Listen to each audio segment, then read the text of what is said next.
কিসের এত বড়াই? কিছুই না।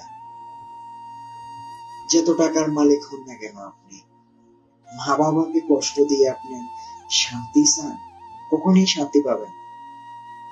মা বাবাকে কখনোই কষ্ট দেওয়া যাবে না। মা বাবার দুধের ঋণটাই আমরা শোধ করতে পারবো না। গায়ে চামড়া দিয়ে যদি জুতা বানিয়ে দেয়, তবু আমাদের মায়ের দুধের ঋণটা শোধ হবে না। আমাদের মা আমাদের জন্য অনেক কষ্ট করেছে।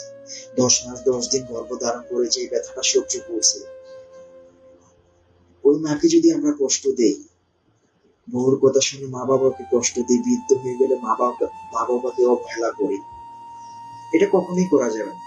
যত টাকার মালিক হন না কেন আপনি, শান্তি নেই। শান্তির নামের জিনিসটা আপনার থাকবে না। আদার্স কখনই মা বাবাকে কষ্ট দেওয়া যাবে না।